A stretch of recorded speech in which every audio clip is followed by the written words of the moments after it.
Welcome, everybody, to the Soul of the Unexplained. I am your host, Jimm Kelgard. That's right, Jim with two M's. Why? Well, because two M's are better than one, right? I don't know. Anyhow, folks, many of you know that my wonderful co host and brother from another mother, Mr. Roger Stokes, is not actually able to be with us tonight. So, to help fill in for Roger, I brought on some of my other very dear friends and some extra help here in the form of the man, the myth, the legend himself, Mr. Seth Bridges from the great state of Texas. How are you doing, Seth? Howdy, howdy. I'm doing good, Jim. Doing good. Good to see you again, John. I'm feeling right at home. Of course, I want Roger back, but it's so nice to get to come back and talk with you guys again about last night's episode. Yeah, absolutely. Thanks so much for joining us. And also joining us is my favorite Denver Broncos fan in the whole world, Mr. John Neiberger. John, how are you doing, buddy? I'm doing great. It's good to see you guys again. Yeah, good, It's definitely good good. to be here. I agree with Seth. I prefer Roger being here, but we're happy Well, to hop on when he's not able to make it. right on. And yes, Roger, folks, for those of you that are wondering, Roger is actually in Japan right Um, now for on a business trip right now. So he's actually feeling a lot better. He's just happens to be out of the country. So that's why he's unable to join us. So we've got an awesome I group take here. back what I said about him then. He's in Yeah. Japan. Well, in that case, I'm glad he's gone, bastard. Now I'm just envious. Yeah.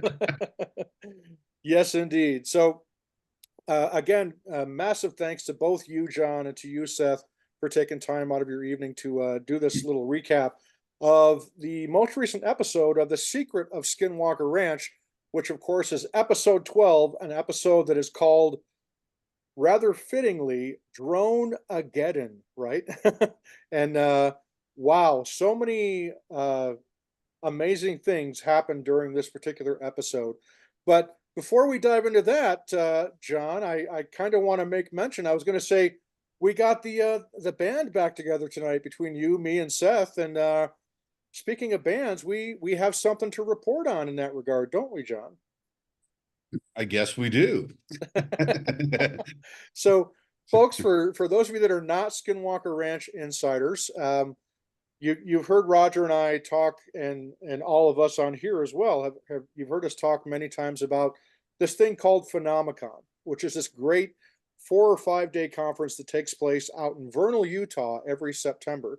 And one of the organizations that has a strong presence at Phenomicon, of course, is Skinwalker Ranch. And as luck would have it, as fate would have it, both John and I were invited to participate in an event that is taking place during the last night of Phenomicon during the closing reception. And John, what might this particular event be? I've heard some rumors about some live music, maybe. I think there's a little bit of live music, a couple of guys probably, I'm sure some people have heard of them, you know, it's kind of hard to even say. It's like once you say it, it's kind of out there, right? Well, it But is yeah, it is public knowledge, so we we yeah, it we is. It's just, it's we can just say weird it to kind now. of say it out loud, publicly. But yes, uh, Absolutely. yes. So John and I will be playing in a band that is called Hitchhiker. And Hitchhiker, for those of you that don't know, is the music project of Dr. Travis Taylor and also Jay Stratton. And joining Jay and Travis on stage at Phenomicon to perform these really awesome classic 80s rock covers will be none other than Micah Hanks, who, of course, is the legendary editor and creator of The Debrief, which, if you folks have never had a chance to check out the stuff that Micah does at The Debrief, absolutely check it out. He is one of the very best in the world at what he does as far as his investigative journalism and very, very objective writing that he does pertaining to the whole greater topic of UFOs and UAPs and whatnot. And so Micah will be joining Travis and Jay, playing guitar and singing. And also Caleb Hanks, who is Micah's brother, will be joining them on drums. And then they have somebody truly legendary joining them on the bass guitar and vocals. And that would be Oh, that gentleman right there, folks, Mr. John Neiberger. Will not be vocals. playing. Not vocals. Not No. vocals? Oh, okay. No Well, vocals. we'll have to give you a microphone anyway, just to have I some can do fun. some low parts, if they need a bass. There you go. Otherwise, it's not safe for me to be singing. Well, and then their keyboard player and the person who's going to be playing a heck of a mean kazoo is well, I guess it's me, right? Mr. Jimm Kelgard. As Michelle Stratton said, I've been volunteered. So Right. and of course I was happy to answer the call, and truly humbling for both John and I. John, I don't want to speak on your behalf, of course, but No. from my standpoint anyway, very humbled and honored to be able to join Travis and Jay and Micah and Caleb on stage to perform at Phenomicon, and we're gonna have a blast. It's gonna be a party like you've never seen. We're gonna party like it's 1985, and it's gonna be awesome. So yeah, 1999 is too late in for Travis and his musical tastes. Well, okay, we'll party like it's 1975, maybe. Yeah, 75 to 86 maybe is. Yeah. There we All go. right. That works. That works. So, folks, we're going to be playing some classic tracks by Van Halen and Bon Jovi, AC/DC, and Kiss. I think Guns N' Roses. Guns N' Roses, some Lynyrd Skynyrd, and all Yep. kinds of good stuff. So it's going to be a blast. If you haven't had a chance to sign up for Phenomicon yet, just simply go to www.phenomicon.net to find out how you can sign up and register to attend Phenomicon. You can attend all 4 days with a 4-day pass, or you can just simply come on Saturday if that's all you want to do. And John, I can tell you, I've got some very dear friends that are coming all the way from the great state of Texas just to see us perform, among other things. So, Wow. no pressure, right? I know my family's an hour away, so I'm kind of hoping, one or two of them show up. That'd be kind of fun. Right on. Yeah, it's kind of strange, talking to these guys. We had the Zoom call going over songs and stuff. I was like, what world have I woken up in where I'm on a Zoom call with Micah Hanks, Travis Taylor, Jay Stratton, and Jimm Kelgard, and we're going over song ideas and band logistics and stuff. That's the weirdest thing in the world to me. And I don't understand it, honestly. Yeah, it's a pretty sweet gig. I don't know how this happens. Yeah, it's the same way for me. I don't know what rabbit hole or what alternate reality I've ventured into, but oh my gosh, it's like a dream come true, like you said, John. Just being on a call with Travis Taylor, Jay Stratton, and Micah, and we're all talking about what songs we're going to play and what logistics are for the music equipment and all that stuff, and just talking music gear, and oh man. So I am pumped. I'm excited, and so yeah, folks, check it out. I'm sure somebody will probably be recording this, and I'm sure it will. I hope so. I'm sure it will end up on the internet in all kinds of different forms. So, but enough about that, folks. Let's dive into the real reason why we are here. And it's not to talk about tacos or live music. We're here to talk about The Secret of Skinwalker Ranch, specifically season 5, episode 12, which again is entitled Drone-Ageddon. And to kick off, Seth, just tell us real briefly what's your overall thoughts after having watched this episode before we dive into it. Was it one that you're really kind of impressed and shocked by, or how did you feel after watching it? Well, I mean, it's hard to be shocked, right? Because like we expect things to go wrong. So I would have been shocked if everything went perfectly smoothly. So now, did it meet my expectations of just how wrong it could go? Yeah, and then some. So it was. I mean, I don't like to be excited at the failure of this company's drones and all the. I hope those things are insured, because it looked like I'm sure there was a lot of damage, but it was exciting. It was fun to watch. And it was one of those episodes where you're like awake for a good, I don't know about y'all, but like certain episodes will just keep me awake all night just thinking about stuff. And that was one of those episodes.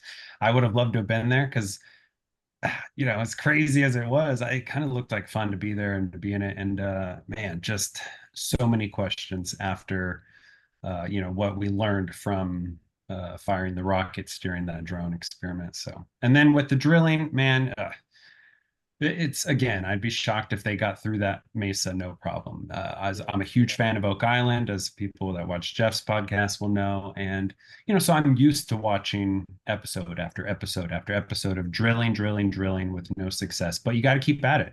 A lot of these treasure hunters, the successful ones, were doing it for decades. So they're Skinwalker Ranch. They're not after treasure, but whatever's in there is as elusive as treasure. So those are my quick but not so quick thoughts on the episode. No, that's great, and I think your analogy is great. I think if there is a treasure at Skinwalker Ranch, it's knowledge, right? And just like you were saying, Seth, it doesn't happen overnight. It's not the kind of thing that resolves itself within the space of a 42 or 43-minute television episode. So excellent points. John, how about you? What's your your overall thoughts before we dive into it? I agree with Seth. I would be more shocked if everything went well with no issues at all and nothing anomalous happened. And while I also don't relish in quote unquote failure, it was a failure on the part of the drones, right? I'm sure those guys were pretty upset about what happened, but they gained some knowledge, and we'll touch on that later. But I think some of the insights that they got from what they caught on video ties into some things we've seen on previous episodes in a kind of an interesting way. So yeah, it was one of those that kind of makes you think. And I say it every single time I'm on here, but we had a couple more examples. One that I'm thinking of in particular that can't happen, but it just happened. And what can you say about this place? It's a weird place. But I don't want to say too much because I know we're going to touch on some of the other aspects later. But my impression was, this is the ranch. This is the ranch messing with them again. Yep. The ranch being the ranch, right? It is. It's the ranch being the ranch. Yes, sir. So let's dive in. Let's go down this rabbit hole, folks. Again, the episode is called Drone-Ageddon, and the episode begins with Erik and Thomas waiting at the Mesa drill site with the guys from Mark Construction for the arrival of a new drill beacon, if I remember correctly. And this new drill bit or beacon is supposedly able to go deeper into the Mesa and with a stronger signal than the previous drill beacons that they've used. And folks, it looks really impressive when they pull this thing out. And Alex and the guys from Mark Construction then proceed to install this new beacon in the drill bit so they can resume drilling into the Mesa. Travis reminds us that for nearly the past 2 months, the team had been trying to drill 2 boreholes into the Mesa. And of course, that's to get a better look at the anomaly that's inside the Mesa, but that their efforts in doing so have been thwarted by setback after setback after setback with the drilling equipment. And it's almost as if something or someone doesn't want the drilling to be done. Thomas then radios Travis and the rest of the team to let them know that the Mark Construction guys are ready to go. And so the drilling resumes, and we hear from Alex Swanson, I believe is his name, from Mark Construction about how equally frustrating it is for them to have their drilling equipment have so many difficulties. And they're just as perplexed as to why it seems to be happening so much on Skinwalker Ranch. He says that he simply can't explain it because stuff like this that they're seeing happen on Skinwalker Ranch just does not happen on other drilling sites that they have. Erik says, quote, "In recent drilling attempts, we've lost contact with the beacon close to 200 feet inside the Mesa. From what we've seen in the past, I'm tempted to speculate that perhaps that dome-shaped, impenetrable object inside the Mesa itself is acting like some kind of electromagnetically active structure. It could be interfering with our ability to receive the beacon signal and continue forward." Close quote. So Thomas then radios Erik to tell him that the drilling is going well so far. The guys from Mark Construction, they're happy with the angle and everything appears to be going great. Thomas tells Erik, quote, "We've been able to punch past that 240-foot mark. It's struggling pretty hard to drill through it. It's real slow going right now, but we are making progress and inching forward." Close quote. But of course, folks, this is Skinwalker Ranch after all, and the ranch doesn't tap dance on command, right? So, a few hours later, the drilling rig starts burping and shimmying and shaking and grinding and making all kinds of noises, kind of like me when I go to Denny's. And thank you, folks. I'll be here all week. Try the veal. And then the drilling rig just simply stops. It shuts down completely. So Jared of Mark Construction then says, "It feels like we broke a rod or something."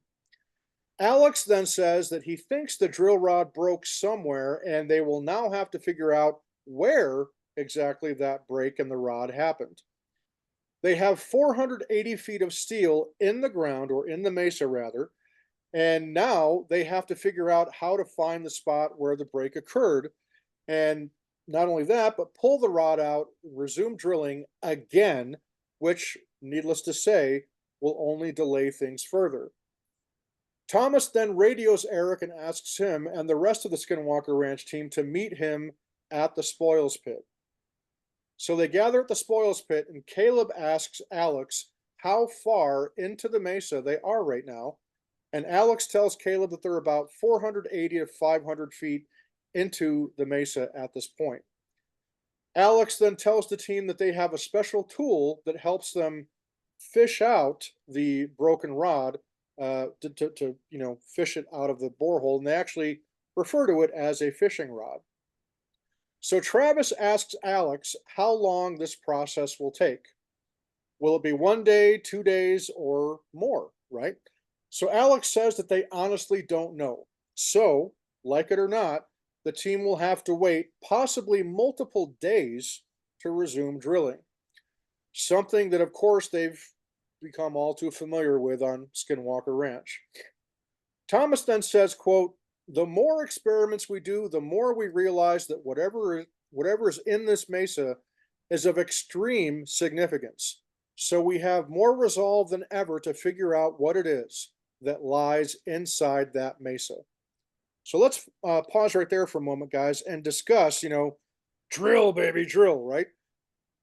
Every time it seems that they've got a new drill bit or a new beacon, something to help them get restarted with the drilling again, something invariably happens that causes the rig to kind of shut down and to have difficulty.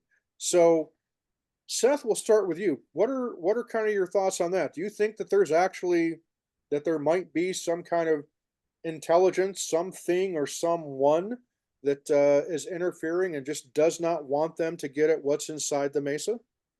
Yes. Yeah, and I base that confident yes on the fact that we've seen it target individuals, animals with some form of energy, like with the cow. Nothing went off on their sensors, yet that cow was hit with something. So we've seen directed, like Dragon said, that seemed like a warning shot, with the cow. So my feeling is that we have seen targeted attacks like this before. And I use the word attack because it does feel malevolent, especially watching the cow so distressed.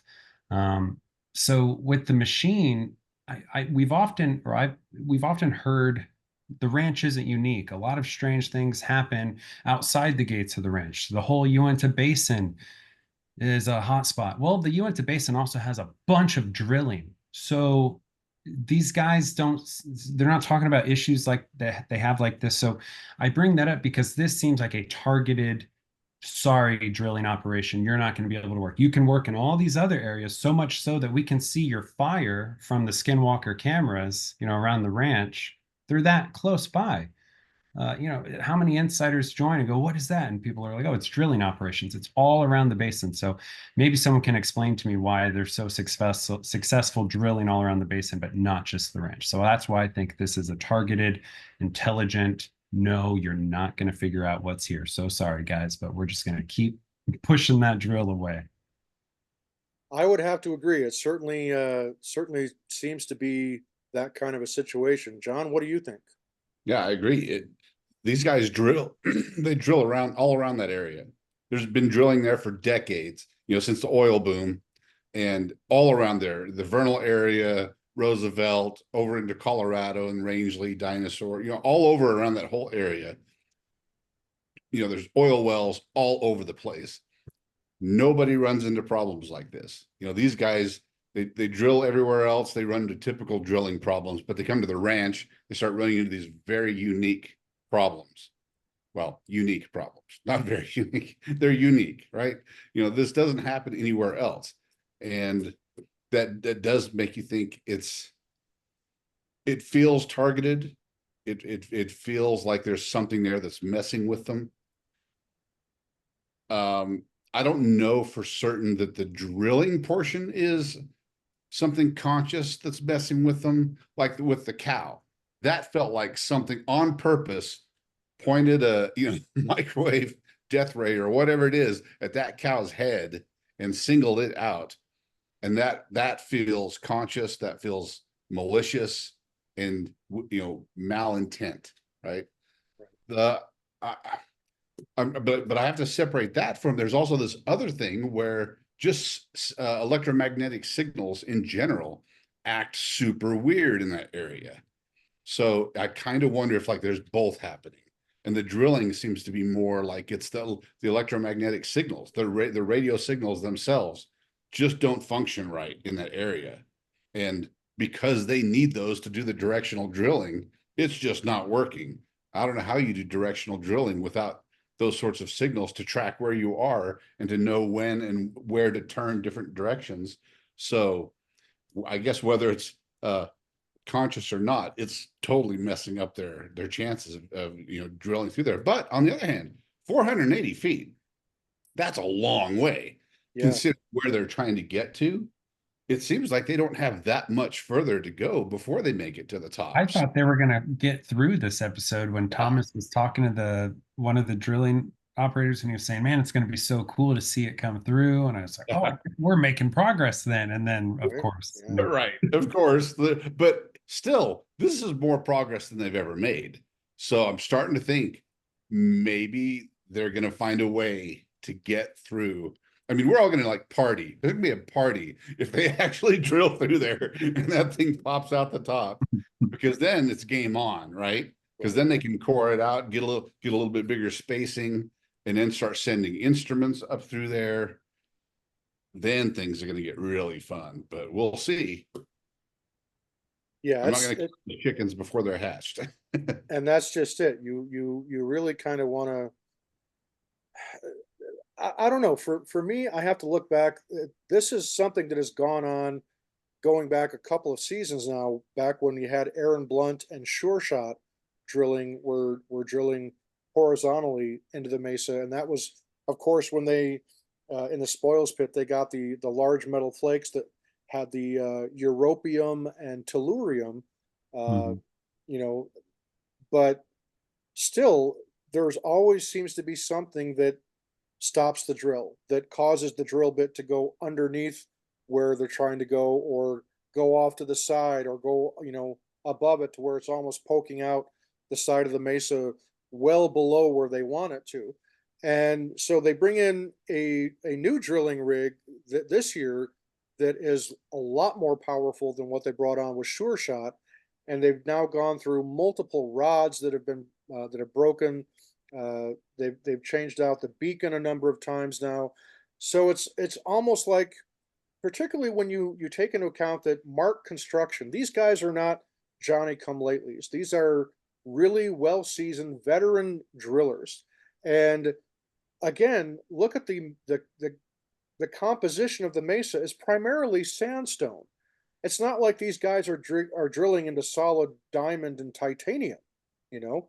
but yet it's almost like in some instances that's the type of scenario where they're drilling into something that is either so ridiculously hard that it's impenetrable, or there's some other force of some kind, some other anomaly that is causing the drill to not behave in the manner that it is supposed to by veteran drillers. These are guys that know what they're doing. These are not guys that, they come out and they drill on the weekends and Monday through Friday they're out, you know, doing something else. These are guys that are professional drillers. They are some of the best in their business. And we're seeing it get foiled almost every time that they think that they've got everything sorted out and they go to dive back into it, and then the ranch, again is like, oh yeah, hold my beer, and it's like the ranch just, it ultimately, like we've said, it does not tap dance on command. And I think we definitely see that with the drilling. So excellent points, gentlemen. So from there, Travis then tells us that the team are preparing for a large and a major drone experiment later that evening. So Caleb then meets the guys from Sky Elements at the front gate and leads this long procession of cars out to the triangle area. And this group of people, of course, is Preston Ward and Tyler Johnson, again from Sky Elements, and their team. So lots of people, and of course, lots of drones coming with them. So Travis explains how this massive drone experiment will unfold. He says, quote, "Tonight, we'd like to split the drones into both the Triangle and the East Canyon field and run both simultaneously." So Tyler Johnson of Sky Elements then tells us that they've got 600 drones that they're going to fly directly over the top of the Triangle. And Preston will be the pilot for the drones over the Triangle. And then they will also be taking 400 drones over to the East Field, where Casey will be piloting those ones. And Tyler will simply kind of be going back and forth between the two locations to offer any additional support to the Sky Elements teams. So altogether, there's going to be 1,000 drones in the sky above Skinwalker Ranch. So Travis says, quote, "Tonight, the Sky Elements team will launch 2 drone swarms equipped with specialized GPS tracking above the Triangle and the East Field in pre-programmed cylindrical formations. Then, we plan to launch rockets directly up through the center of each drone swarm to see if the rockets or the drones themselves make contact with anything strange in the air. To look even closer for any anomalies, Caleb McEwen of Sky Elements will be flying an FPV drone all around the swarms, which is equipped with an onboard camera. While all that's going on, Jimm Royston will fly his infrared LiDAR drone between the Triangle and the East Field, along the same path that we witnessed the UAP fly in and out of the mesa back in 2022. And during this entire experiment, we'll be using infrared and thermal cameras, which can visualize anomalies with temperature variations that we might not be able to see with the naked eye. Finally, we'll be monitoring an array of spectrum analyzers to look out for strange energy spikes and signals in the field, while Erik does the same thing from the command center." Close quote. So basically, folks, they're using more equipment than ever before in the hopes of getting a better look at the phenomenon. Phenomenon, right? Ba-ba-ba-da-dum. Phenomenon. Phenomenon. All right, folks. We've derailed again. It happens all the time. See, it doesn't matter whether Roger's here or not, because I'm involved. It's just gonna go off on one of these tangents, and we just did. So yeah, guys, let's take a pause there and just kind of talk about the massive scale of equipment being used in this particular drone experiment. John, is there anything in particular that impresses you about the level of equipment that is being applied to the ranch in this particular drone experiment? Oh, this was massive. I was incredibly impressed. The logistics of getting that many drones out there, getting them all, set up, get the batteries connected, make sure all the batteries are charged, getting them all connected to the control systems, all just getting them programmed for what they want them to do. All of that. That's incredible. I mean, I was impressed in the last season when they had, how many drones did they have? A couple of hundred, maybe. Mhm. It was a lot, but Yeah. now they're bringing 1,000 drones one night, 600 drones another night. Yeah, it's incredible. Those guys deserve all the props they get. I kind of feel bad for them. Such weird things happen at the ranch. When these guys are pros, they do amazing shows nationwide. But yeah, I am absolutely impressed at the firepower that they were able to bring to bear. Speaking, maybe I shouldn't say drones and firepower, at the same time. But Seth, it Seth, was impressive. Seth, how about you? What are your thoughts on the sheer scale of the number of drones that they're using this time? Yeah, I mean, it was awesome. I was really excited to see them doing both the triangle and the East Field, both at the same time, both with more drones. Just the East Canyon Field, or that has more drones than they brought last time altogether. So to see them attempt that many all at the same time is really cool. This this kind of got me thinking, or people on the Discord that will watch or talk about the show on commercial breaks. Um, Someone was talking about drone racing and how cool drone racing is. So that was a fun rabbit hole that this episode made me go down because of that. What is it? The FPV drone, first person view. Mhm. Like, man, isn't that what we all talked about as kids? Like, or at least I remember being a kid and thinking, man, it'd be so cool to be able to like see what my toy sees and be in my toy. Like, I remember playing with my race car and like just wishing I could fit in it. Right? or have that first person view. So that was pretty cool to see. Yeah, LiDAR, the specialized GPS, the everything they brought, the spectrum analyzers. This is like a full scale, production movie level, like, what contact, making contact with sounds and lights. And it was awesome to see. I enjoyed it thoroughly. And yeah, and I think they mentioned it at the end, but like I thought it was cool that they talk about the how they viewed this, like the drone people viewed it as an opportunity for safety checks, right? Because like, man, like what a unique experience too. Like John said, they do this all around the country. So, the Skinwalker Ranch is really giving them the ability to say, oh yeah, we have seen something like this before. If they get a wonky, because I'm sure that there's somewhere out in the city and maybe you're getting some sort of interference with your drones. Man, this is going to help them troubleshoot stuff like that, like this. But yeah, That's a great point. That's a fantastic point. They'll be able to learn some lessons, and then they'll be able to troubleshoot stuff real quick. They're like, oh yeah, we know what this is. We know how to fix this. That's a great point. Yes, I agree. Like you guys, I am also equally impressed at the sheer scale and number of drones that they're bringing out this time. 1,000 drones. I mean, that's just imagine how much money is invested in each one of those drones. I mean, we're talking drones that are probably well over $2,500 each, at least, I would dare say. So the sheer number that they've got to conduct this experiment, and of course how they're also going to be flying them in a formation to where they form a cylindrical formation over each area. I thought that was really fascinating and interesting. So right now, folks, we're going to dive into the real jarring part of the episode. There's some interesting territory ahead, so strap yourselves in if you haven't already, because things are about to get weird, right? So, night falls, of course, and the drones have all been laid out on the ground in their respective areas, and the drones are connected and ready to go. They're ready for flight.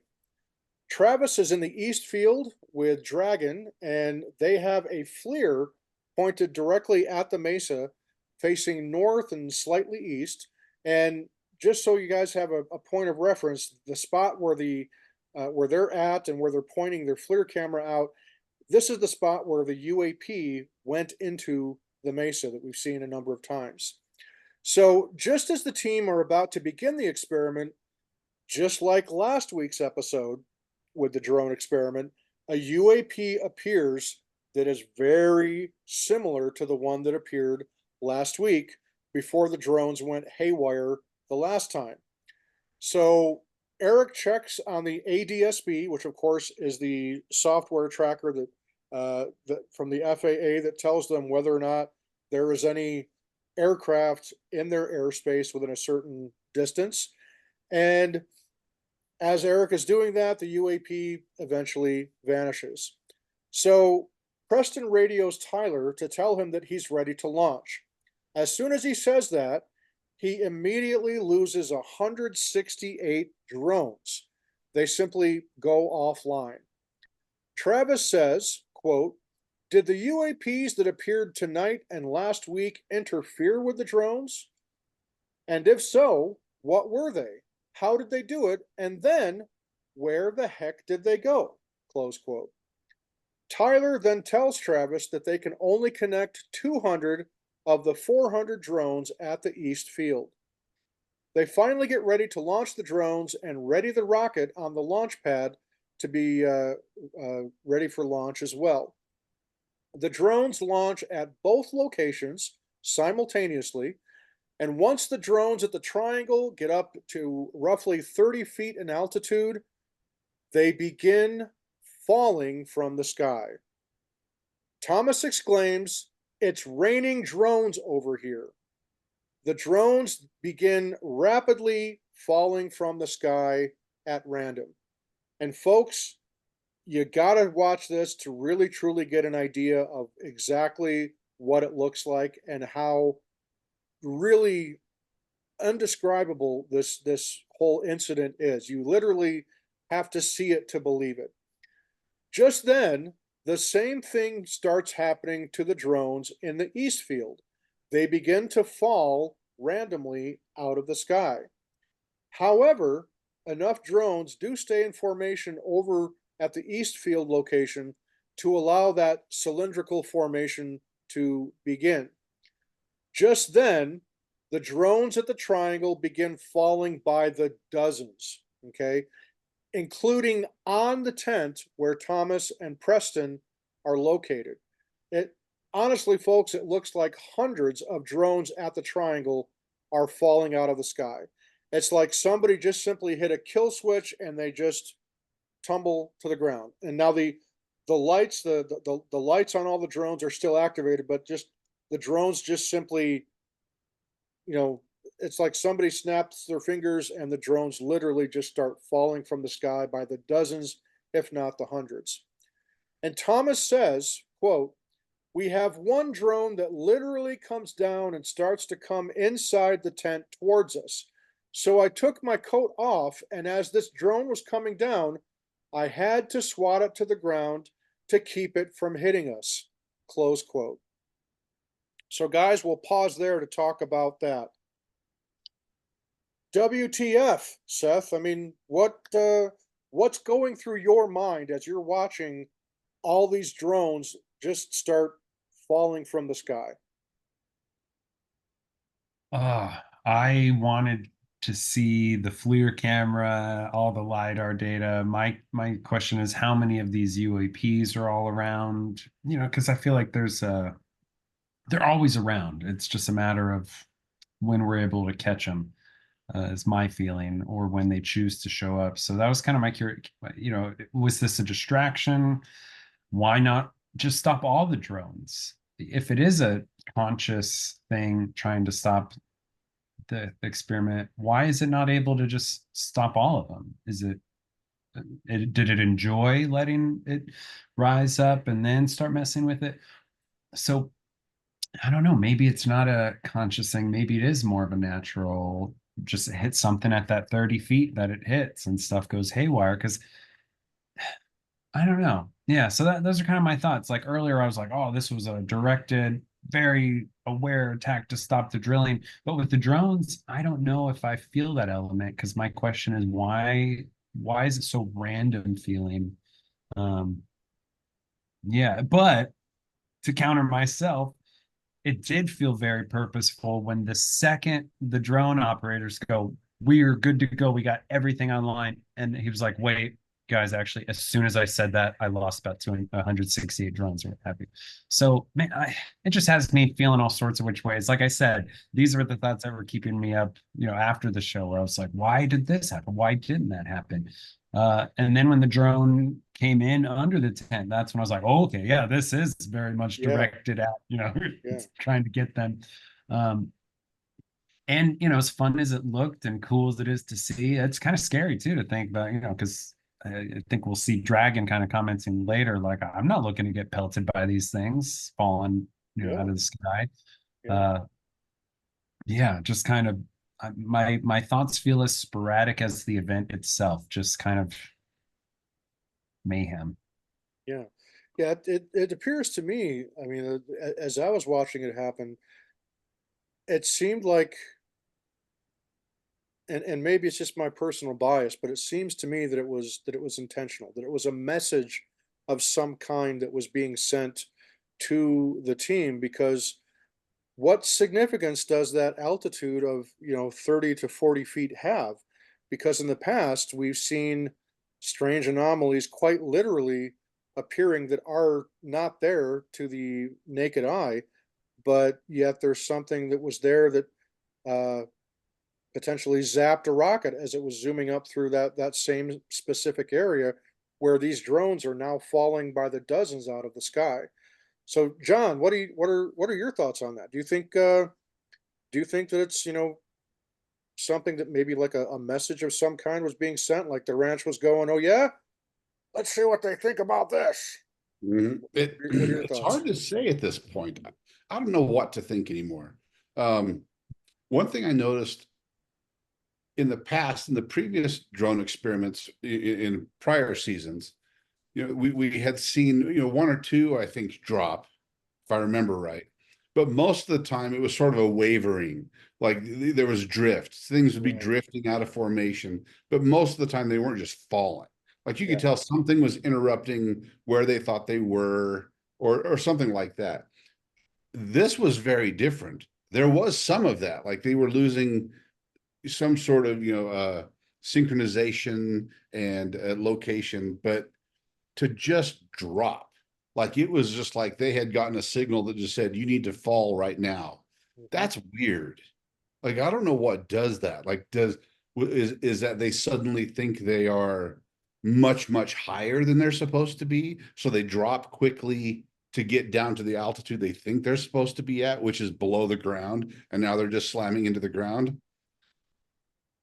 I saw that, Jimm. Sorry, folks, my ring light is falling, not from the sky, but See, it's see, but it's see. but yeah, I felt like I was being interrogated for a second with the light. But no, that I thought that was really strange. And again, I kind of have some more thoughts, but I want to save it for later. But I'm with Seth. Sometimes stuff feels intentional. Sometimes it feels like this is a side effect of just some other thing that's going on.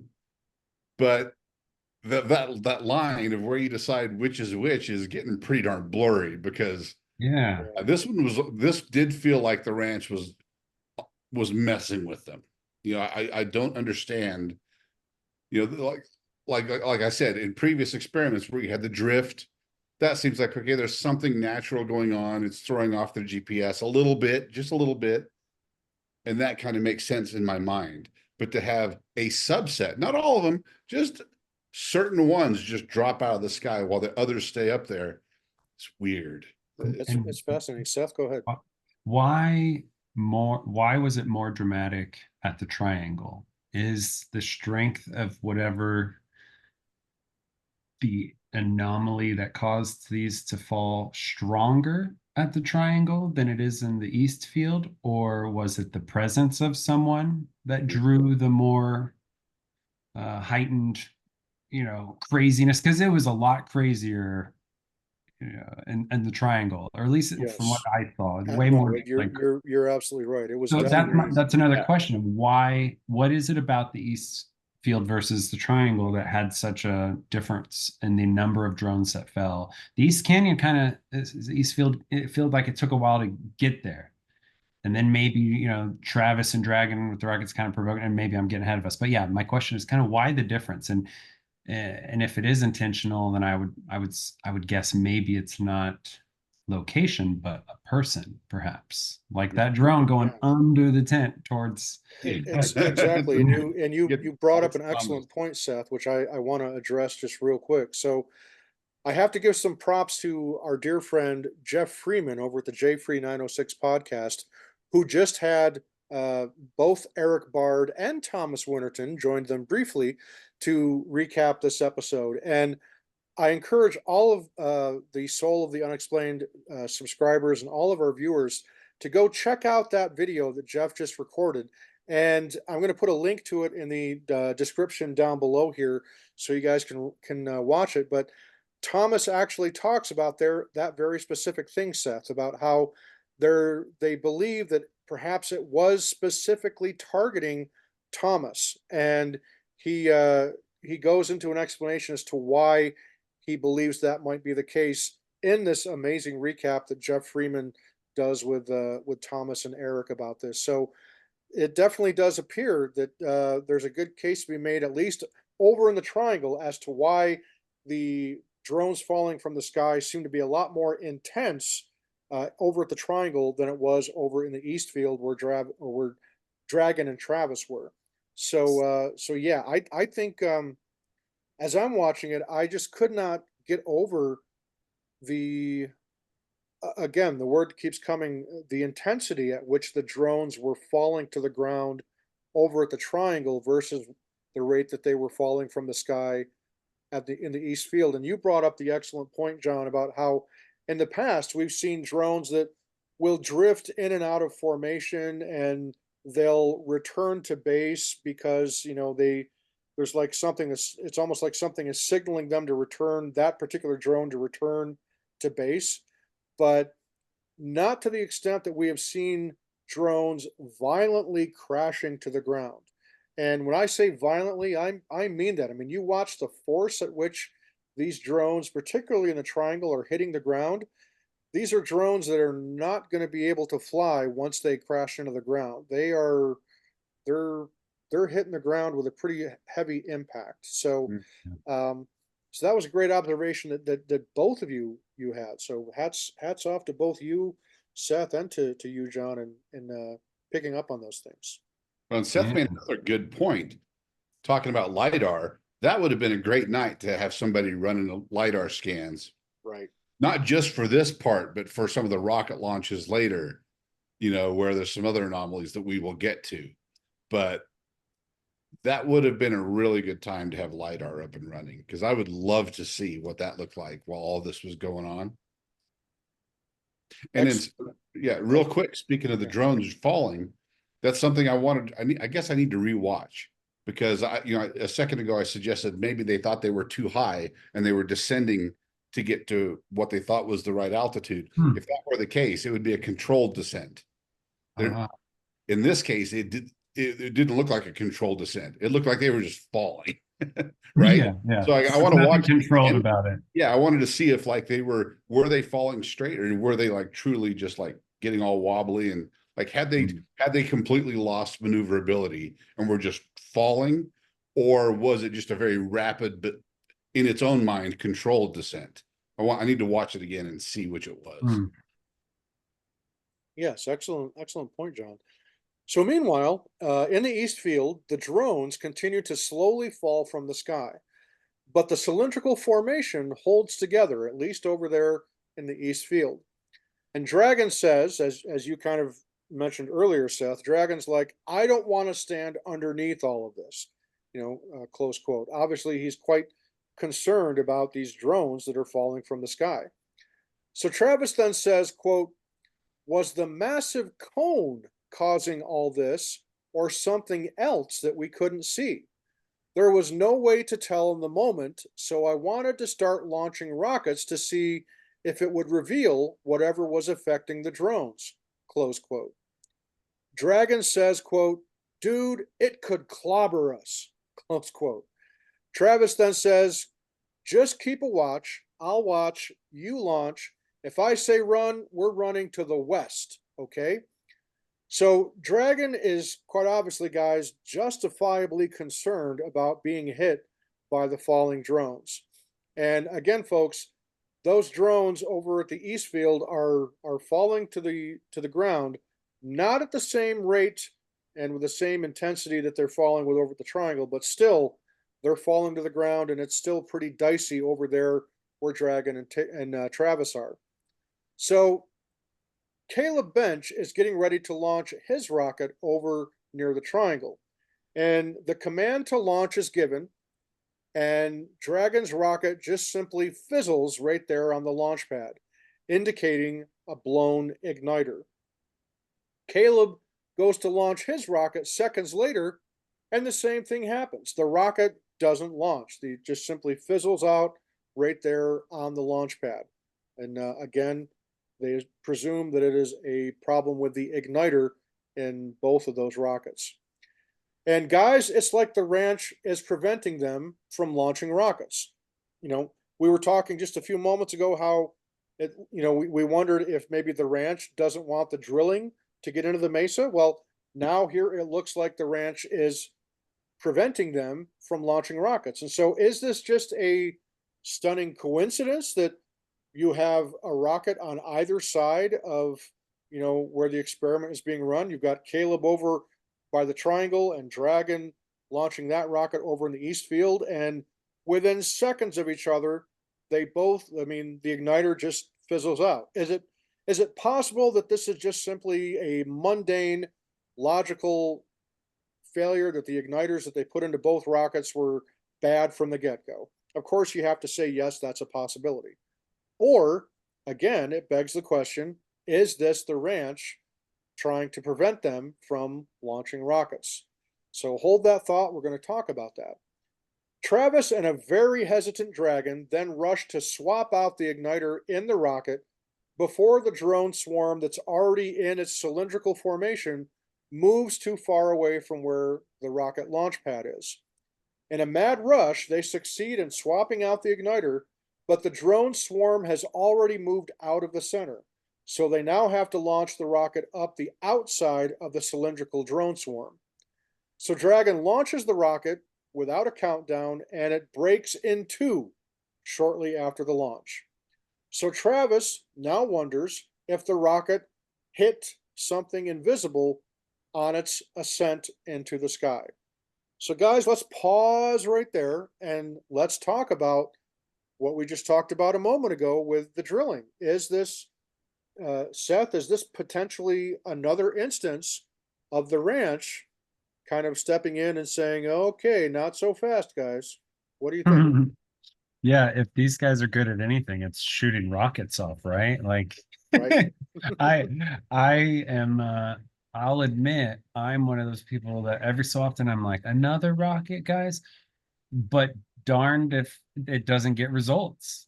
Don't listen to me, guys. Keep firing rockets. You know, it, I this whole episode and what we're going to get to would be entirely different if Travis wasn't committed to getting that rocket off. So, man, like, and with the fuses not working, like I said, these guys are great at firing rockets. They do it constantly. These are really nice rockets, from what I can tell. And I just don't buy it that both of them at the same time in this crucial moment could put it out. What do you guys think? There's too much coincidence for it to be a coincidence. That's Yeah. that's my thought. John, how about you? Yeah, I agree. I would be curious to find out, that they both did fail. I want to know why they failed, because we know there's something affecting electromagnetic signals. But is this an electromagnetic signal, or are they just closing a circuit that closes a circuit with a battery that's hitting an igniter that just gets hot and launches a rocket? That's not electronic necessarily. I mean, that's a switch. You're closing a switch. You close the circuit with the battery. It's electricity hitting going down a wire. It's not electromagnetic, out in space. It's going down a wire to an igniter to launch it. So I would be really curious to find out which component failed or did not behave properly right there. Because it is pretty weird. That again, too coincidental. It does seem like that almost again feels intentional, especially if it's a completely different mechanism. I guess that's kind of what I was driving at. There's the one mechanism of electromagnetic signals seem to act wonky around the ranch. Yeah. But if this is just electricity on a wire going to a physical igniter that just gets hot really fast because of the electricity and ignites the engine, that's a different mechanism of right failure. Yeah, what are the odds? Again, I keep going back to what are the odds? What is the likelihood, the mathematic probability that both rockets are going to fail with the same exact failure at this crucial moment? And you perfectly articulated that just a few seconds ago, John. I mean, what are the odds? And my answer to that, not being a statistician or a mathematician for that matter, but I would say that those odds have got to be pretty close to being astronomical, to be anything, like I said, I don't think it's a coincidence. It had to be. It looks like it was done deliberately. And how I asked me to explain that, and I can't. That's just how I feel. That's just what that's what my intuition tells me, is that it was done with intent and done deliberately. Yep. And I think Seth made an excellent point about how the ranch seemed to not want them to launch the rockets. And I kind of agree with you. Sometimes I'm like, okay, I love Travis. I love rockets. How many rockets do we need on the show? Right. And they catch a lot of crap for that. And it's like, oh my God, yeah, let's fire more rockets. But you're absolutely right. We haven't gotten to it yet. But I think the most intriguing piece of data they got all night came because Travis got that rocket up in the air. And that's pretty interesting. They tried, whatever it is, tried to stop it. Yeah. They got it up there. They got it on video. And now they have another data point. Oh, yeah. That's really intriguing. So, yeah. Seth nailed it when he said that. Yes, it's just, oh, look, they're launching another rocket. Oh, yay. Couldn't predict that one, could we? But the reason why they do it is because it yields results. And particularly as we're about to dive in right now, like you said, John, the most astounding results, as if, the visuals of watching those drones falling out of the sky wasn't impressive enough. The data, and Seth, you referred to this a little while earlier about how exciting, you just wanted to kind of cut to the chase and find out what the data from the FLIRs and all the other sensors that they had going at the time. And so that's what we're about to dive into right now, as to what the results are from the other sensors and data gathering instruments that were going on while all of this chaos was unfolding out at the Triangle and at the East Field. So with that, folks, from there, by now, the drones at the Triangle are all safely on the ground, the ones that didn't crash, obviously. So Thomas says that when they came out from under the tent, it looked like a battlefield out on the Triangle. And there are crashed drones everywhere. Thomas just can't believe what he just witnessed. There's even drones stuck on the frame of the tent that Thomas and Preston were taking shelter under. So then all the drones safely land in the East Field. And Tyler says that despite all the upgrades and precautions that they took before they came out to Skinwalker Ranch for this particular experiment, weird shit still managed to happen, right? He says, quote, "We've never seen drones fall out of the sky like that." And Preston says, "We do shows all over the country and never experience anything like this. This only happens at Skinwalker Ranch." So they conclude the experiment for the night, and completely shocked, and astonished at what just took place. Thankfully, everybody that was out on the ranch at that time is safe and accounted for. And 2 days later, they begin to review the data. And oh boy, folks, hold on to your hats, right? I mean, this is where we really kind of get a taste of what we might be dealing with here. And so, as you were talking about earlier, Seth, with the rockets, and you as well, John, is that we now get to watch some of the camera footage. And the most astounding stuff happens when the rockets are launched. John, just real kind of briefly tell us what unfolded that you recall seeing as Erik was reviewing the rocket launch footage. What was one of the things that stood out the most to you from that footage that Erik showed? Well, the first thing that they saw on the show was the rocket disappears for a moment and then comes back into view, which is really strange. And I also noticed, and other people did too, that if you slow that down and step through it frame by frame, right before it disappears, you see the rocket, you see the light from the rocket. It suddenly splits into two, and there's two of them for like one frame, and then you go one more frame, and the original one disappears. The other one isn't there, and then they disappear. So what the hell was that? Because it was like, I mean, what else have we seen in the past split into two when it should, Lasers, right? right? So, and I'll elaborate more. There's a lot I want to say about this, but I don't know if we're quite there yet. But that's what I noticed. It was incredibly intriguing. At first, I thought, is this smoke from a prior rocket launch that we didn't see, and it just, because of the angle, it flew behind, just it just looked like it went dark, and it's really just smoke or something. But that's not the case, I don't think. Especially when you see that, like, that wouldn't make it completely disappear. That would make it darken, but you would still see the glow probably. And it sure as hell is not going to make it suddenly become two sources of light, and then the original source of light disappears, and then they both disappear. Yeah.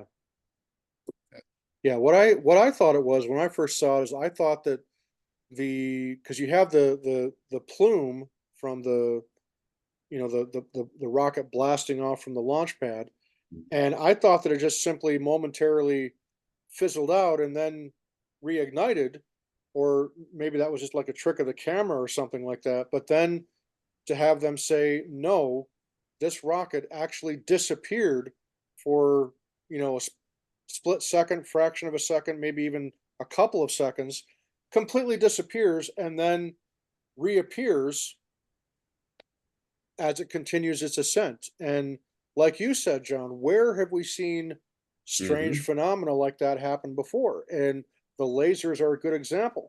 But Mm-hmm. also, I'm thinking of going back to when the Blob episode occurred and that Army helicopter comes flying in. And remember, the same thing happened. It flew Yep. behind where uh, where the blob was, and it completely vanished from sight for a few seconds and then reemerged on Mm-hmm. the other side. Yep. So it then begs the question, did it fly past or did it fly through potentially some kind of cloaked object or some kind of time space anomaly? And that's where you really start going down the different rabbit hole.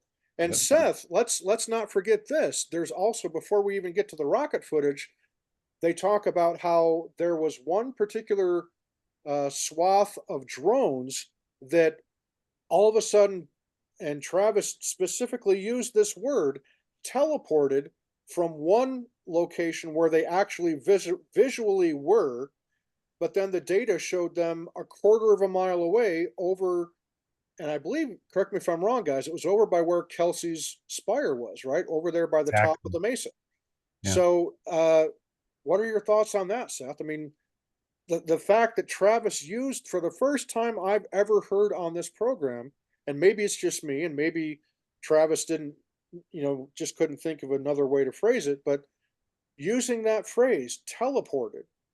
Now, Mm. quite obviously, visually, that's not what we saw, but the data shows that it went instantly from point A to point D without crossing through points B and C, which is literally, for want of a better word, teleportation, right? So, what are your thoughts on that, guys? Seth, we'll start with you.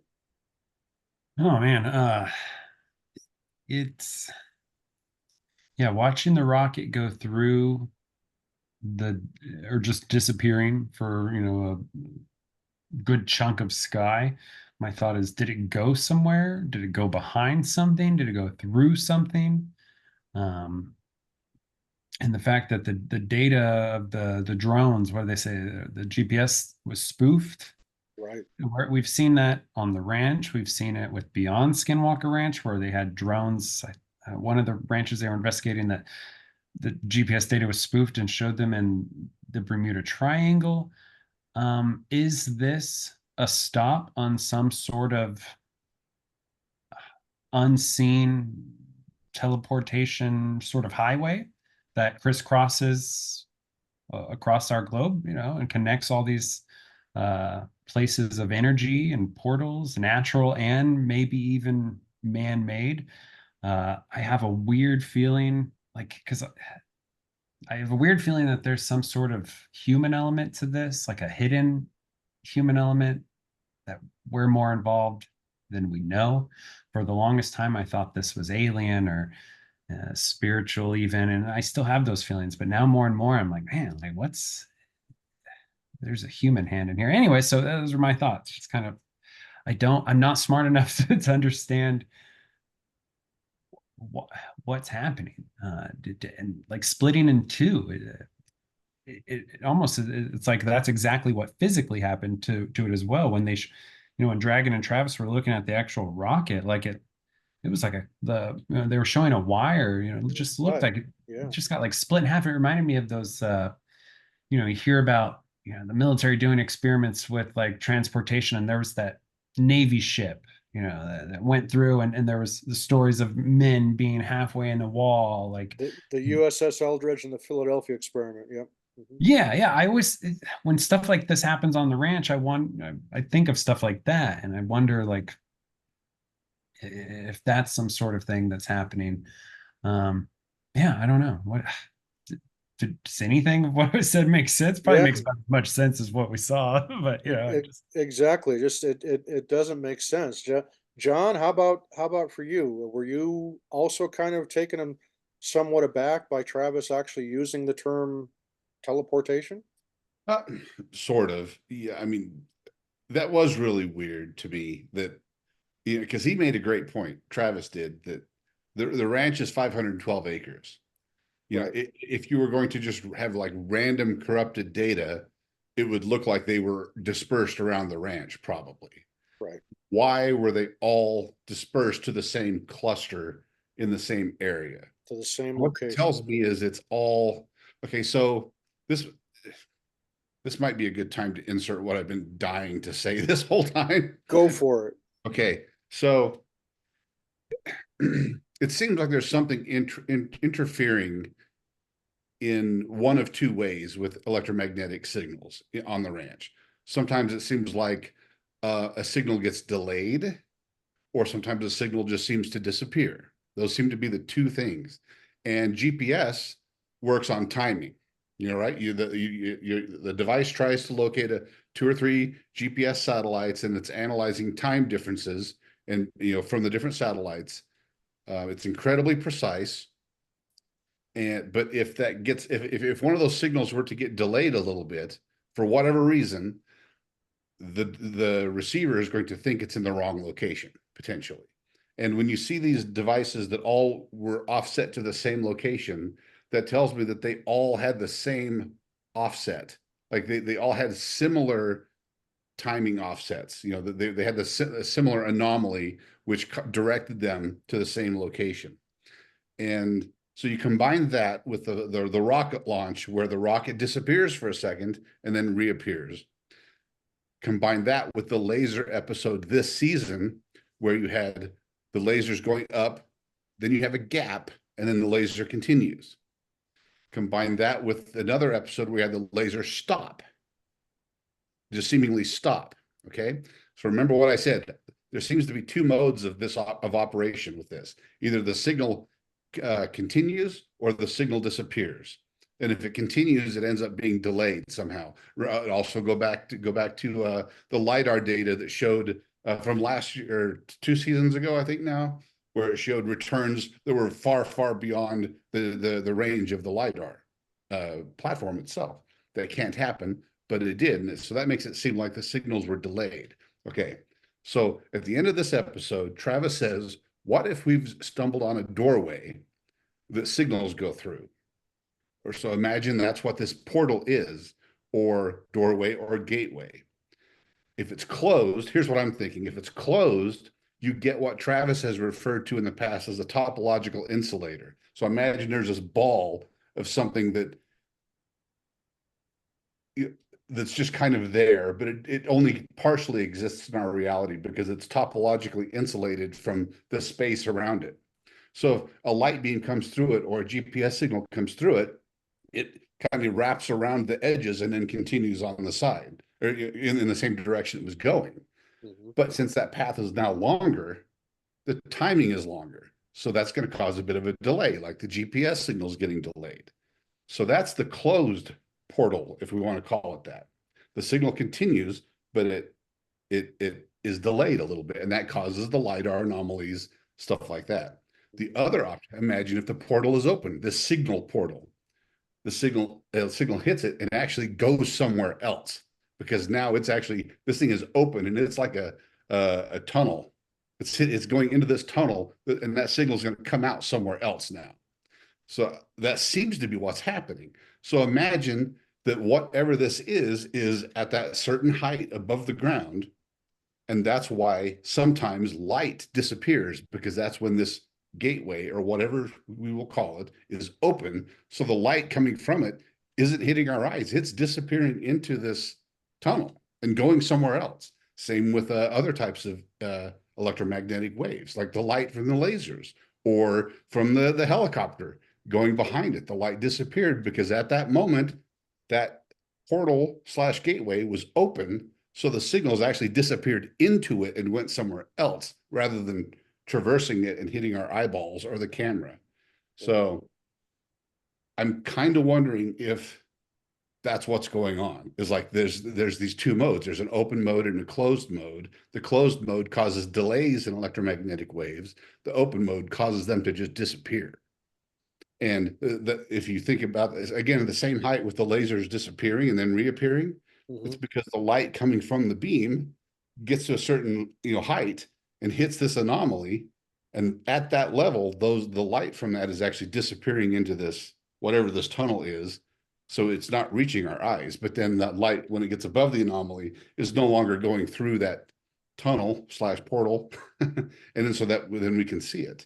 As far as like the reflections and stuff like that, or things splitting into two, maybe that's just an artifact of light or whatever it is hitting the entrance or exit point of whatever the hell this is. Right as you hits that point, there's a reflection or some sort of distortion, in this case with the rocket, for one or two frames, you see two rockets. And then the original one disappears, and then the second one disappears. That's pretty weird. And we've seen lasers split before, almost like it was reflected. Like, remember earlier, a few seasons ago, with the lasers when they were shining them on the Mesa, the handheld lasers, if I recall correctly. Yeah. It almost was like they were reflecting off of something. Yeah.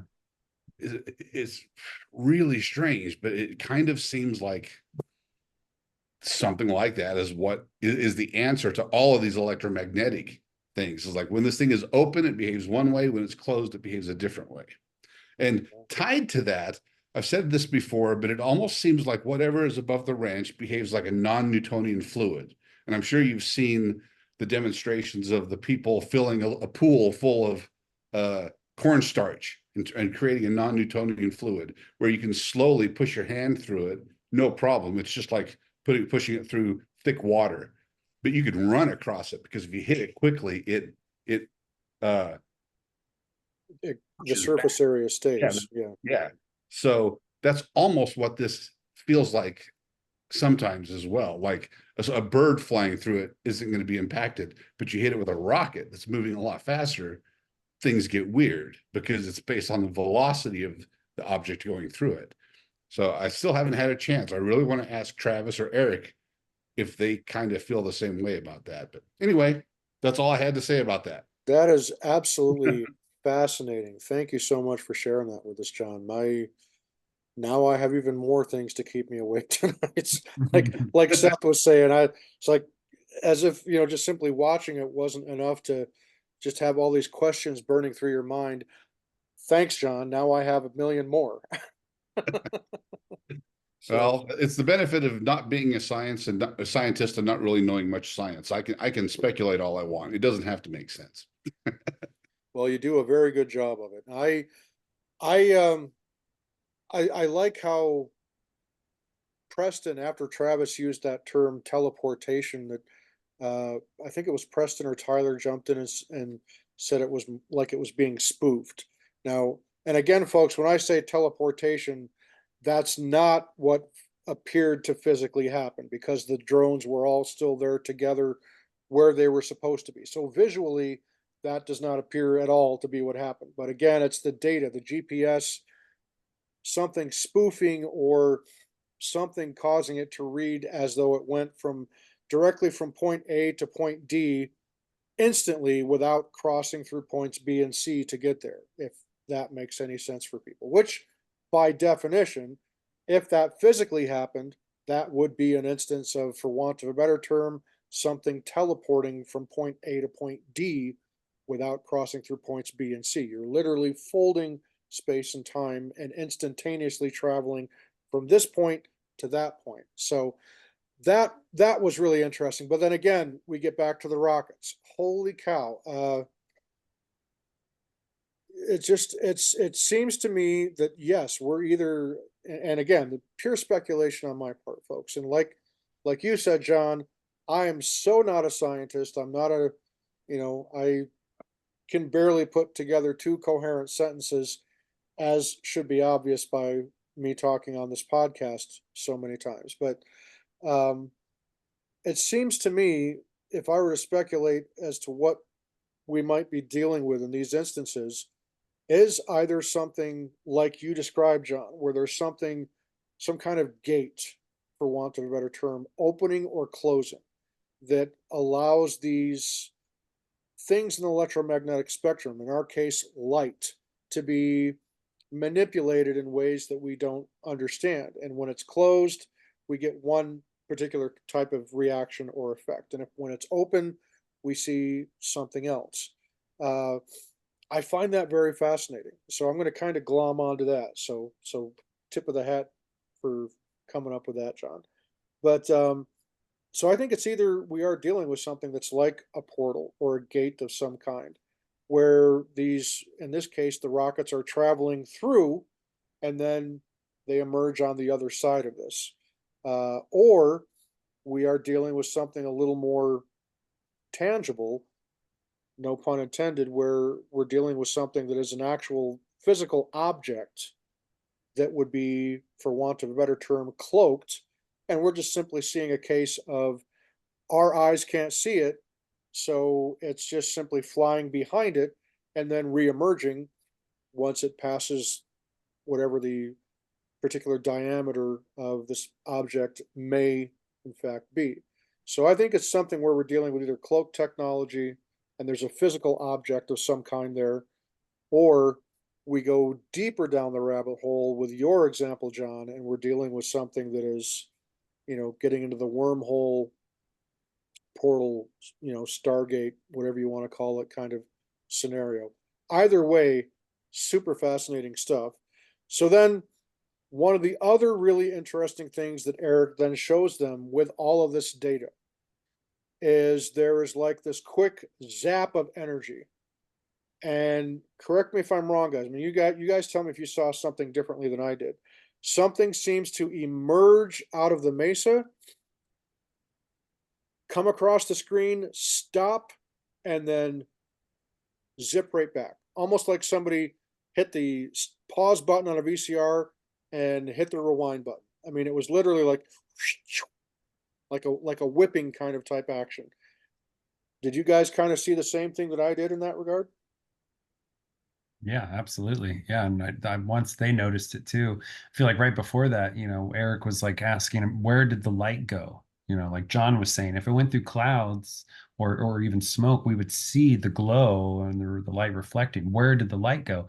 And it reminded me of Pete in a previous episode with the LiDAR data appearing underground. And I'm saying light doesn't go underground like this. Why is light doing things it shouldn't do? Where is it going? And then shortly after that, they see that, right as they're saying, where did it go? That's when I noticed, and they did too, that little flash. And what you said about it looking like, went forward and then got rewinded was a perfect way to describe it, because it really did look like, um, yeah. And I think it was around this time too that they're noticing that these points are right at, one of them said that's right at where the petroglyph is. You know, and if I'm mistaken, it's the spiral petroglyph, which Yes. again, what's a spiral? If to me, a spiral is an above 2D view of a cone, just like Pete Kelsey got above the triangle. So how did, again, more questions and more rabbit holes, how did ancient peoples know? It's one thing to go, oh, we sense there's some weird energy in this general area. No, they put the symbol for a portal, right where the gate to the portal is. How did they know? Uh, so yeah, it's crazy, and to see it jump through the mesa again. It's they talk about it, the end point and the exit point of that UAP. And isn't there another petroglyph too with two serpents? Which maybe each one's a gate, or I mean, I feel like they had that one guy breaking it down, but I keep thinking of all the. It's almost as like everything's already been mapped out for us on where the activity is, and science is catching up and verifying it. I completely agree. And Seth, you and I have had that conversation a number of times, both on Jeff Freeman's podcast last year and just in our own private conversations about how it's like the ancients, this was their life. This was part of their everyday life. And they were just simply drawing what they saw, not what they thought, not what they were necessarily having in dreams, not creating these stories. This was the newspaper or the library, if you will, of their day, where they're just simply recording the things that they saw and experienced. And you make a great point about how this particular thing happened right out there by where that petroglyph is on the I think it mesa. was I think it was Caleb that said it, where he's like, Yeah, man, right by the Caleb. petroglyph. Yeah. So again, I don't think that's by coincidence. I think there's undeniably a connection there. And so if we're seeing things that are performing, and John, we'll kind of wrap up with this and go with closing thoughts here in a moment, but I'll start off by saying you brought up a good point, John, about how it seems to be a running thing with this show where you say that can't happen, but it just did. So, and again, we got so many instances where that happens, where, speaking of Pete Kelsey, where Pete says LiDAR cannot detect underground, but yet here we are. Here is the data. Here's what it's showing. Why is that happening? That's not possible, but yet just happened. And we've seen it happen on Beyond Skinwalker Ranch, as you talked about, Seth, with the Thomas Miller Ranch. Same kind of thing. Pete Kelsey comes out, completely different geographic location, completely different kind of phenomena in some ways. I guess it's similar in many ways, but you know what I'm saying. But it's Mhm. still the same result. Something that should not be possible with LiDAR is still happening. Something that should not be possible with lasers, we saw happen nonetheless. So does that then tell us that maybe we need to rethink our understanding of physics? Because I don't subscribe to the fact that this is magic, this is just simply science we don't understand. And it's quite obviously not optical illusions, because these instruments like LIDAR and FLIR and other thermal imaging that they're getting this data off of, it doesn't lie. It shows us what it detects. Simple as that. So then we see all these UAPs that are constantly appearing. So where do they come from and where do they go? Because they appear seemingly literally out of nowhere. And then just as quickly as they appear, they disappear. And we saw that tonight. We saw, last night in the episode. We saw it in the episode prior to that, where the UAP appears before the experiment begins and everything goes haywire. And so, and we've seen so many times this instance of these orbs or these UAPs that disappear. There's like an entry point in the mesa, and then they exit at this other point. It's like, again, they're traveling through what we perceive as a solid object, this solid object being the mesa, but yet it's happening. And John, that's when it starts to play into what you're talking about with this, this thing opening and closing. So I'm just really so fascinated. And again, my mind is just constantly, just when I think I can't be impressed or astonished any more than I already have been this season, we see more results from these experiments that truly just defy not only my expectations, but to defy all logic, reason, and belief. You have to suspend belief, but at the same time, it's actually playing out in front of you. And imagine how much it's got to be for the guys that are actually there on the ranch when this happens, how much that must impact them, because they're actually watching it happen and see it happen in real time, whereas we watch it, you know, in the comfort of our homes. And so I think this episode is just one more instance, one more example of how truly extraordinary this ranch is, this property is, this phenomenon. Um, just when we think we're getting a better understanding of it, again, the ranch is like, okay, hold my beer, watch this. I don't know if we will ever figure out everything, but it feels like they are making progress, that we are getting to a point where we're getting a clearer understanding of identifying what might trigger some of these phenomena. And then once you figure out some of that, then you get another piece of the puzzle. But for me, for this episode, I was shocked and impressed with watching the visuals of the drones falling from the sky. That will leave an indelible mark on my mind for a long time.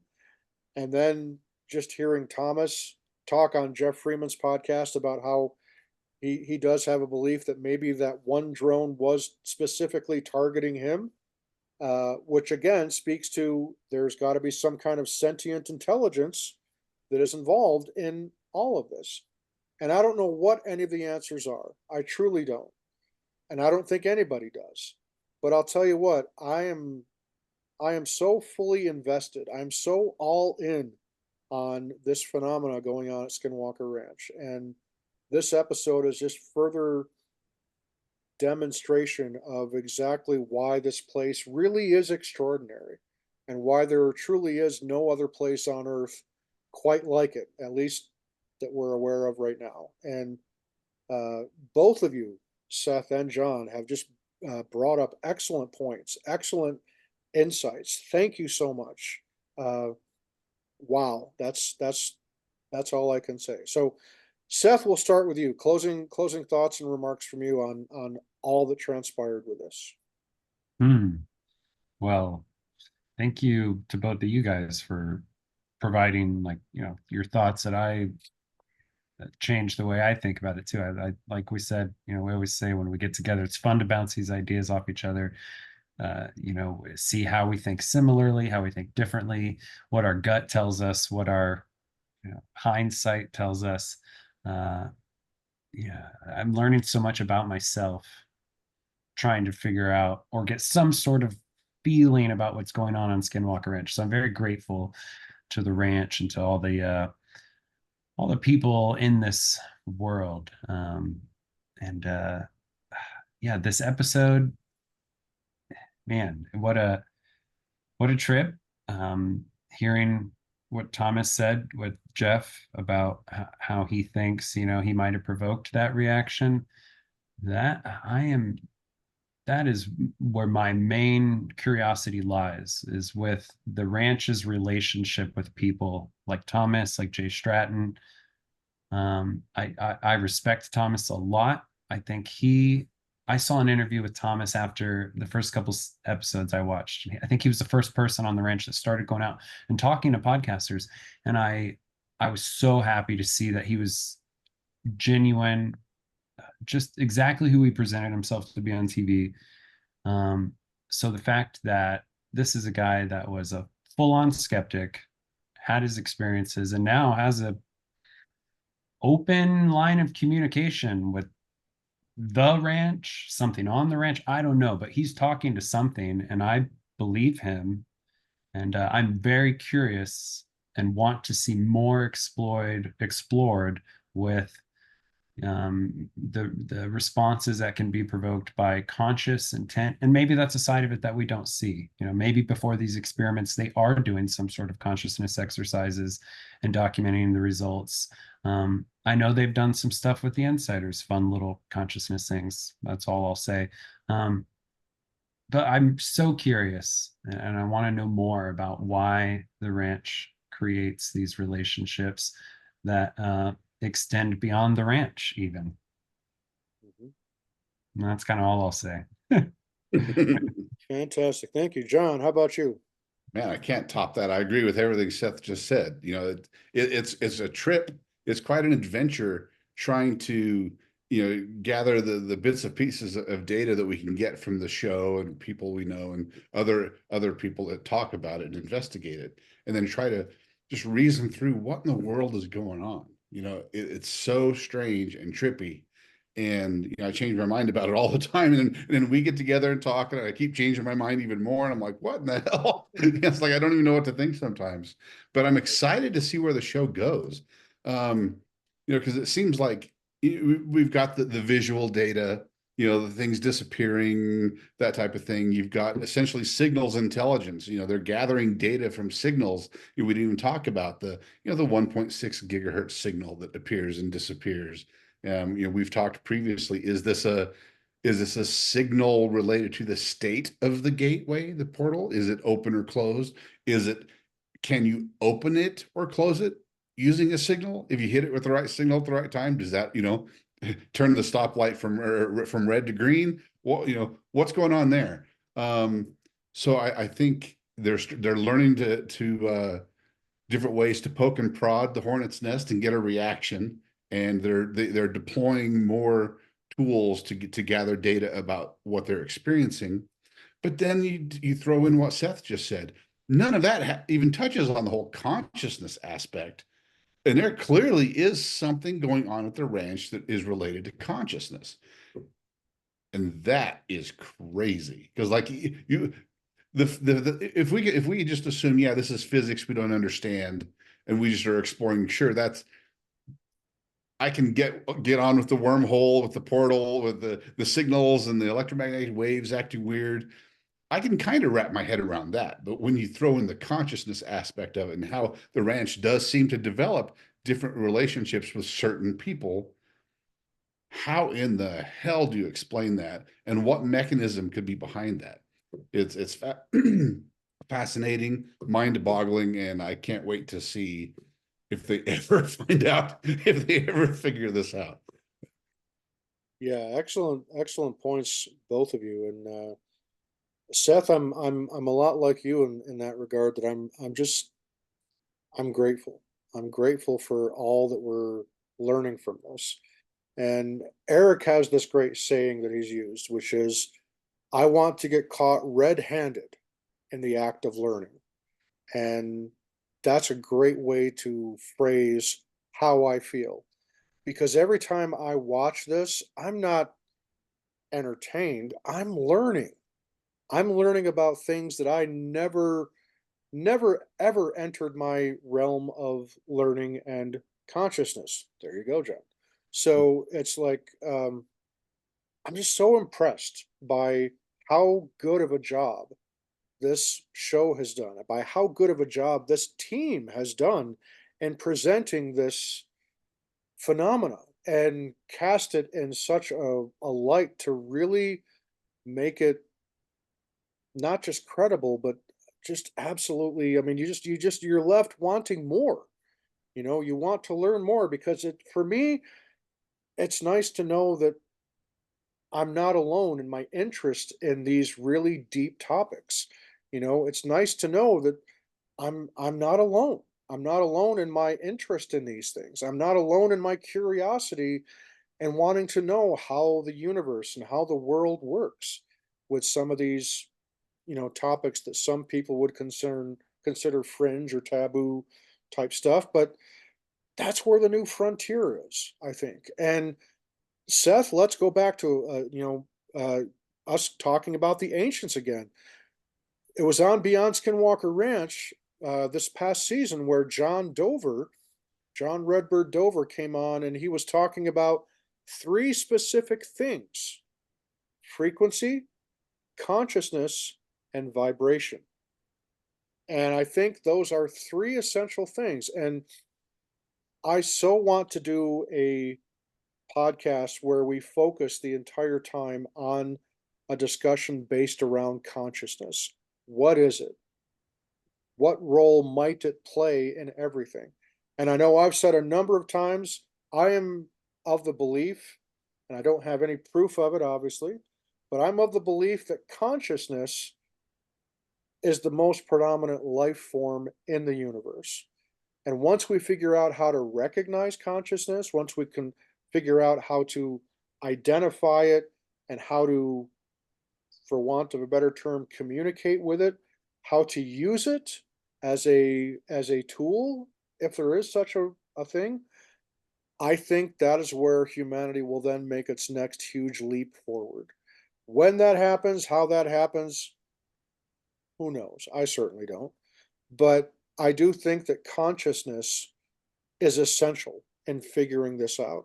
And the fact that the team is open to that idea, that they've discussed it enough times that, yeah, you've got the tangible data, you've got repeatable results, but sometimes you also have to look at the stuff that some people consider the woo factor. Well, Woo-hoo. I think that some of that woo is where some of those answers might be. And to completely shut the door on that woo stuff, I think is ill advised. You have to Mhm. always keep an open mind. Yes, go where the data leads you, but that doesn't mean you should, cut off your nose to spite your face because it takes you into territory that you might be uncomfortable with. Mhm. Uh, when it gets into the realm of myths and legends, because this season, again, guys, looking back, if you had told me that the dire wolf would have been a topic of conversation, and not only that, there would have been really compelling evidence to indicate that maybe that's what we're dealing with some of the phenomena that occurs on the ranch. I mean, again, guys, that was not on my dance card. That was not Mhm. on my bingo card. If you had said dire wolf, I would have been no, because that's part of the narrative going back to the Bigelow days and the Sherman days and the days before Brandon Fugel's team was on the ranch. And I love all of the stories in the Hunt for the Skinwalker book as much as the next person. But I try to focus more on what the team that's currently there is doing because they are transparent with the data. They are transparent with the results. We get to see the actual data and the results of their experiments because of this docuseries, and to an even greater extent by being members of the Skinwalker Ranch Insider program. So this is unprecedented. The access to information that we have regarding this most beautifully strange places that we know as Skinwalker Ranch. And again, guys, I'm just so excited. Truly. I mean, where this investigation goes, I don't know, but all I can say is upward and onward. I mean, I'm just excited. Or maybe it's in, through, and beyond, to quote an old Disney sci-fi movie, The Black Hole. Anybody see that? That's one of my favorite guilty pleasures. Seth, go watch The Black Hole, old I Disney will. movie from 1979. Maximilian the robot used to give me nightmares, man. But John, have you ever seen that one? I have seen it, and I did not like that. You didn't like Maximilian, it? that was pretty creepy. I totally understand the nightmares. Yeah. Yes. Right on. So, anyway, folks, thank you so much for joining us for this discussion. Massive thank you to Seth Bridges and to John Neiberger for joining me tonight and filling in for Roger. Roger, we are waiting for your safe return back from Japan. Hope you have a good time. Don't eat too much sushi while you're over there. And folks, if you like what you saw, then please hit that subscribe button down there somewhere and hit the like button because we like likes. And one of the things that Roger and I are hoping to do in the not too distant future is to follow the example of our good friend Jeff Freeman and start doing live YouTube broadcasts. So that might be coming very soon. But anyhow, folks, remember to check out Jeff Freeman's JFree 906 podcast, particularly his recent recap of episode 12 of The Secret of Skinwalker Ranch, where he has Erik and Thomas on to talk about it. And I'm going to put that description right here in the video description for this particular podcast episode. And I also have to say, folks, check out the music of As a Moth, because that is the amazing music project of one of our guests tonight, Mr. Seth Bridges. Go to asamoth.bandcamp.com and check out the amazing music of this wonderful human being that we call Seth Bridges. I had the privilege of debuting a couple of Seth's songs on my radio show this past Sunday, and my listeners absolutely loved it. So guarantee you, Seth, you're going to have more music played on my radio show in the very near future. But folks, if you want to listen to some wonderful indie music, check out asamoth.bandcamp.com, and I'll put the link for that in the video description as well. So Seth, massive hats off to you, and John, to you as well. Go Broncos. Shh, don't tell anybody I said that. But That had to hurt. and then, folks, again, if you're able to make it to Phenomicon to check out me and John performing with Hitchhiker with Travis Yeah. Taylor, Jay Stratton, and Micah Hanks and Caleb Hanks, then we promise to put on one heck of a fun show for that as well. So again, Seth, John, thank you, and we will see you folks next time right here on the Soul of the Unexplained. See ya.